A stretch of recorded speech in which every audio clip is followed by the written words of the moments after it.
नमस्कार, मी Amita one TV news मध्ये तुम्हा सर्वांचा स्वागत करते। आज आपण पाहणार आहोत सुपरफास्ट 24 बातम्या। चला तर सुरू करूया। दहशतवादाविरुद्धच्या लढाईत भारत देशाला संपूर्ण पाठिंबा असल्याचे रशियाचे राष्ट्राध्यक्ष पुतिन यांनी स्पष्ट केले। पंतप्रधान नरेंद्र मोदी आणि पुतिन यांच्यात फोनवरून या संदर्भात संभाषण झाल्याची माहिती मिळत आहे। काँग्रेसचे विरोधी पक्ष नेते राहुल गांधी हे पंतप्रधान नरेंद्र मोदीच्या भेटीसाठी दाखल झालेले आहेत। सीबीआय डायरेक्टरच्या नियुक्ती संदर्भातली ही भेट आहे। दहशतवाद्यांच्या विरोधात लढण्यासाठी आपण एकत्र आहोत अशी भूमिका या हल्ल्यानंतर राहुल गांधी यांची राहिली आहे। ही भेट अत्यंत महत्त्वाची मानली जात असून त्यांच्यात काय चर्चा होईल यांच्याकडे सगळ्याचं लक्ष आहे। गृह मंत्रालयाकडून सगळ्या राज्यांना आदेश गेलेले आहेत। येत्या 7 मे रोजी सुरक्षा यंत्रणाचे मॉक ड्रिल घेण्याचे आदेश गृह मंत्रालयाकडून देण्यात आलेले आहेत। देशातल्या सगळ्या राज्यांना हे आदेश देण्यात आलेले आहेत। यावेळी सायरन वाजवण्याचे देखील सर्व राज्यांना निर्देश दिलेले आहेत।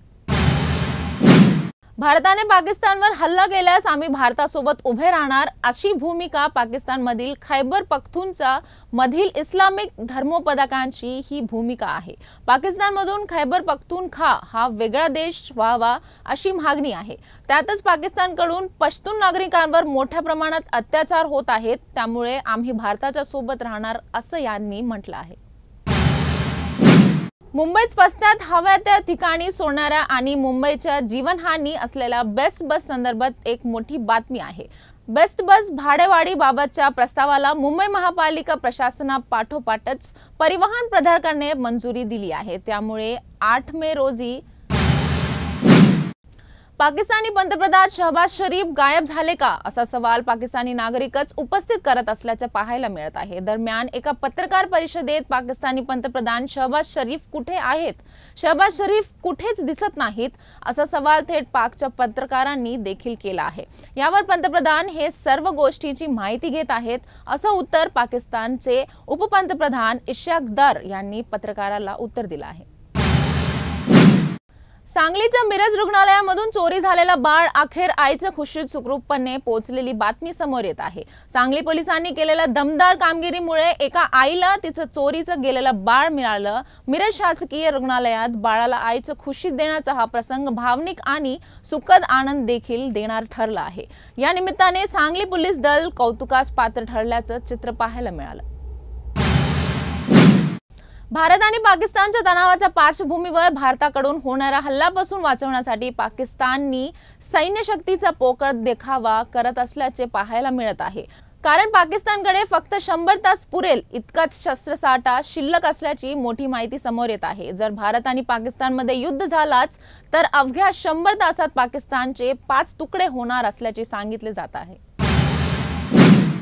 भारतात उद्या होणाऱ्या मॉक ड्रिलमुळे जागतिक दक्षता चांगलीच वाढली आहे। दरम्यान अमेरिका, युरोप आणि आशियाई देशाचा या मॉक ड्रिलकडे लक्ष आहे। हल्ल्याला तोंड देण्यासाठी गृह मंत्रालयाकडून सर्व राज्यांना मॉक ड्रिलचे आदेश देण्यात आले आहे। दरम्यान उद्या होणाऱ्या देशव्यापी मॉक ड्रिल संदर्भात गृह सचिवांची राज्याच्या सचिवांसोबत बैठक सुरू झाली असून बैठकीला वरिष्ठ अधिकाऱ्यांसह राज्यांसह मुख्य सचिव हजर आहेत।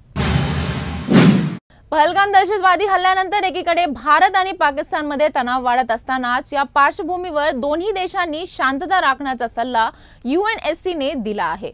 युद्ध हे या समस्येवरचं उत्तर नाही असंही या परिषदेत म्हटलं गेले आहे। UNSC चे सेक्रेटरी अँटोनियो गुटेरेस यांनी हे विधान केलं आहे। देशातील एकूण 244 जिल्ह्यांमध्ये मॉक ड्रिल करण्याचे निर्देश सरकारने दिले आहेत। भारत पाकिस्तान सीमेशी जोडलेले असून यामध्ये जम्मू काश्मीर, राजस्थान, गुजरात, महाराष्ट्र आणि पंजाब सारख्या राज्यातील जिल्हे येतात। यापैकी महाराष्ट्रात राज्यातील 16 ठिकाणी मॉक ड्रिल करण्यात येणार आहे। यामध्ये मुंबई, ठाणे, उरण, तारापूरसह अलिबाग, रोहा, पुणे, पिंपरीमध्ये मॉक ड्रिल होणार आहे। तर औरंगाबाद, भुसावळ, रायगड, रत्नागिरी आणि सिंधुदुर्ग या ठिकाणी नागरिकांना युद्धजन्य परिस्थितीतून स्वतःचा बचाव करण्याचे प्रशिक्षण देण्यात येणार आहे। बीडचे पोलीस अधीक्षक नवनीत कानवत यांच्या निवासस्थानी एका कर्मचाऱ्याकडून गांजाचे सेवन होत असल्याचं उघडकीस आलं आहे। पोलीस अधीक्षक नवनीत कानवत यांचा ही गोष्ट लक्षात येताच त्यांनी या कर्मचाऱ्याला निलंबित केलं आहे। तर या कर्मचाऱ्यांची वैद्यकीय तपासणी केली असता अहवाल देखील पॉझिटिव्ह आला आहे। पहलगाम हल्ल्यानंतर भारत पाकिस्तान मधील तणाव दिवसेंदिवस वाढत चालला आहे। एकीकडून पाकिस्तानचा पोकळ धमक्यांचा सिलसिला सुरू आहे, तर दुसरीकडे भारताकडून मात्र पाकिस्तानची सर्व बाजूंनी कोंडी करण्याचे प्रयत्न सुरू आहेत। अशातच आता पाकिस्तानी सैन्याचा एक मोठा ताफा भारतीय सीमेकडे येणाऱ्या मार्गावर असल्याचं दिसून आलं आहे।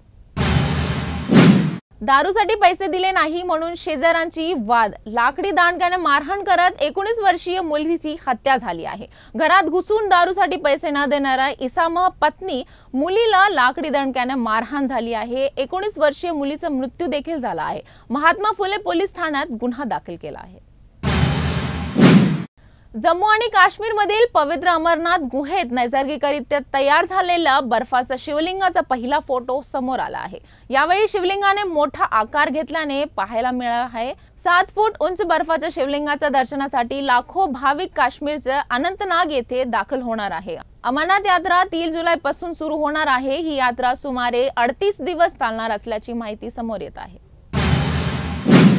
देशाचे राष्ट्रीय सुरक्षा सल्लागार अजित डोवाल आणि पंतप्रधान नरेंद्र मोदी यांच्यात महत्त्वाची बैठक सुरू आहे। सध्या दिल्लीत बैठकांचं सत्र सुरू असतानाच पंतप्रधान नरेंद्र मोदी यांची ही आणखी एक महत्त्वाची बैठक पार पडत आहे। डोवाल आणि पंतप्रधान मोदी यांच्यात ही बैठक तब्बल 40 मिनिटं चालल्याची माहिती समोर येत आहे।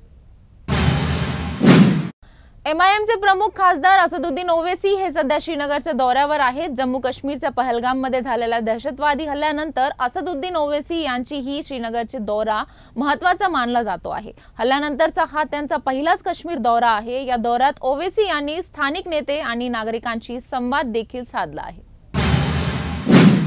सोन्याच्या किमतींनी 1 लाखांचा टप्पा ओलांडला आहे। हा विक्रम लवकरच मोडीत निघण्याची शक्यता आहे। आजही सोन्याचा भाव 97,000पेक्षा अधिक आहे। परिणामी सोन्याच्या मागणीत मोठी घसरण दिसून आली आहे। अर्थात या सोन्या दरवाढीचा परिणाम भारतीय रिझर्व्ह बँकच्या खरेदीवर झाला आहे।